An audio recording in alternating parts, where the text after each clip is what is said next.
দ্বিতীয় আলোচনা শুরু হবে সাইদি সাহেব সম্পর্কে। আল্লাহ পাক যেন আমাদের সবাইকে হিদায়াত দান করেন এবং সঠিক শহীদ দিনের আল্লাহ পাক যে দিন রাসূলুল্লাহ সাল্লাল্লাহু আলাইহি ওয়াসাল্লামকে নিয়ে পাঠিয়েছেন সেই দিনের খেদমত করার তৌফিক দান করেন। এখন শোনেন সাইদি সাহেবের বক্তব্যের কিছু অংশ।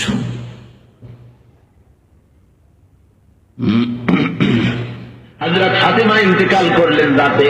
হযরত আলী রাতের বেলায় খবর দিলেন লোকদেরকে, কিছু লোক হলো। হযরত আবু যর কবর খোঁজার কাছে গেলেন। কবর খোঁজা হয়ে গেল, কবরের ভিতরে হযরত আবু যর নিচে নেমে গিয়ে বলেন, কবর রে, তোর মধ্যে আজকারে রাখবো, তুই কি জানিস?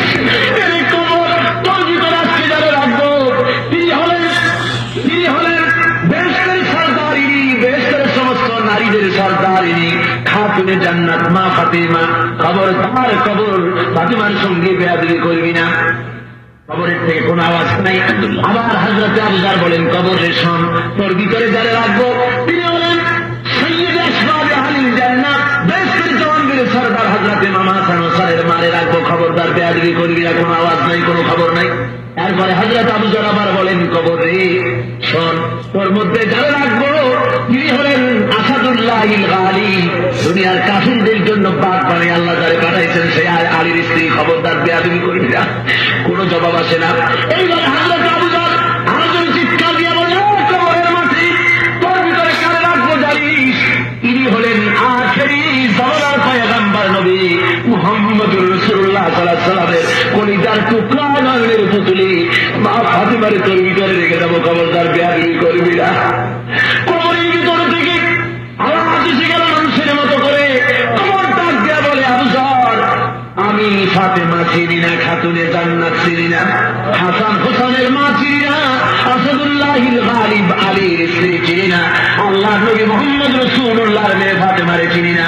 আমল যদি ভালো হয় জান্নাতের বিছানা কবরে বিছায় দেওয়া হবে, আর যদি আমল খারাপ হয় আমার কবরের মাটি পৃথিবীর এক প্রান্তে চলে যাবে, আর এক মাটি আর এক প্রান্তে চলে যাবে। দুই দিক থেকে দুই মাটি আমল চলে ঠাসা দেওয়া হবে, কষ্ট আর হাত মাটির সাথে জনমের মতো বিছায়া দেওয়া হবে। ভাইরা আমার, হযরত আবু যর চিৎকার মেরে যে বের হয়ে গেলেন, জীবনে আর সংসার করতে পারেন নাই। শুনলেন কিসসা। আল্লাহু আকবার। আল্লাহ যেন আমাদেরকে হক বুঝার তৌফিক দান করেন। এই যে কিসসা শুনলেন, এই কিসসা 2 সপ্তাহ থেকে তলাশ করেছি। আহলে সুন্নাত ওয়াল জামাতের কোন কিতাবের হাদিস পর্যন্ত নেই। তাহলে এই কিসসা আছে কোথায়?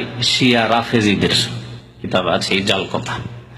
যারা আলে বাইতকে নিয়ে, আলী রাদিয়াল্লাহু তাআলা আনহুকে নিয়ে, ফাতেমা রাদিয়াল্লাহু তাআলা আনহাকে নিয়ে, হাসান হোসেনকে নিয়ে রাদিয়াল্লাহু তাআলা আনহুম আজমাইন, তারা অতিরঞ্জন বাড়াবাড়ি করেছে, বরং শিরক কুফরি পর্যন্ত পৌঁছেছে।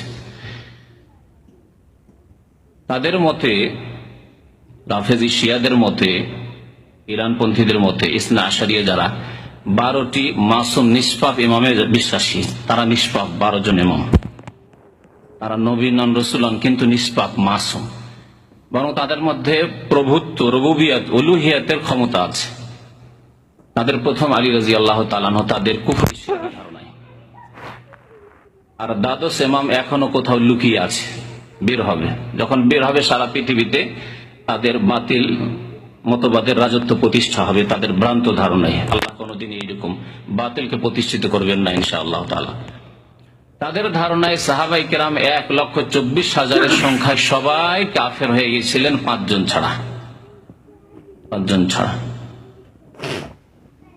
তাদের একজন আবু যর রাদিয়াল্লাহু তাআলা, রহস্য বলছি, যেটা তাদের যে মিথ্যা গড়া ঘটনা, রহস্য বলছি। তাদের একজন আবু যর রাদিয়াল্লাহু আনহু, আর একজন মিকদাদ বিন আসওয়াদ রাদিয়াল্লাহু তাআলা আনহু, আর বাকি হাসান হোসেন আলী রাদিয়াল্লাহু তাআলা আনহু। এই 5 জন, বাস 5 জন মুসলমান। বাকি কেউ মুসলমান নয় তাদের কাছে। আবু বকর, ওমর, ওসমান, আবু হুরায়রা, আশরায়ে মুবাশশারা, কেউ না, মুসলমান নয়। হাদিসের বর্ণনাকারী কে? কিসসা আবু যর। রহস্য দেখেছেন? আবু যর বর্ণনা করছে। আচ্ছা বলুন, এইরকম অলৌকিকত্ব, কেরামতির ঘটনা যদি হয়, তাহলে সাহাবায়ে কেরামরা মাত্র একজন আবু যার জানবেন, আর কেউ জানবেন না, কেউ বর্ণনা করবেন না। কেরামতি কার? ফাতেমা রাদিয়াল্লাহু তাআলা আনহা। ঘটনা কার? ফাতেমা রাদিয়াল্লাহু তাআলা আনহার কবরের ঘটনা, কবরের কথা বলা। এত বড় কেরামতি, আর 1,24,000 সাহাবায়ে কেরামের কেউ রিওয়ায়াত করলেন না, কেউ জানলেন না, আর কোন হাদিসের কিতাবে আসলো না এই ঘটনা। মুহাদ্দিসিন কিরামরা জানলেন না। ইমাম বুখারী, মুসলিম, আবু দাউদ, তিরমিজি, নাসাই, ইবনে মাজাহ, বাইহাকি, দারাকুতনি, হাকিম, তাহাউই, কোন কিতাবে পাওয়া গেল, মুসনাদে আহমদ, কোন কিতাবে পাওয়া গেল না, কোন মুহাদ্দিসিন জানলেন না, শুধুমাত্র আবু যার থেকে বর্ণিত। এমনকি জাল জয়ীফের কিতাবেও খুঁজে পাওয়া যায় না, এমন অবান্তর কিসসা। তো এই যে কিসসা, কবরের কথোপকথন, কবরকে সম্বোধন, আবু যারের কবর জবাব দিচ্ছে, এ হচ্ছে দাহা, মিথ্যা, জাল। এবং যেই বাতিলপন্থীদের কথা উল্লেখ করলাম, বারবার তাদের নাম বলতে চাই না, তাদের এটি হচ্ছে গড়া।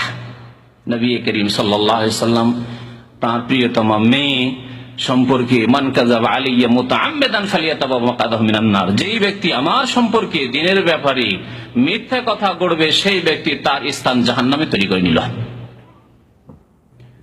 এই ঘটনা শুনতে গিয়ে আরেকটি বিষয় লক্ষ্য করেছেন, আর না হলে আবার যখন শুনবেন এই বক্তব্য তখন দেখবেন যে নাম এসেছে ফাতেমা রাদিয়াল্লাহু তাআলা, একবারও রাদিয়াল্লাহু আনহা বলেননি এই বিষয়ে।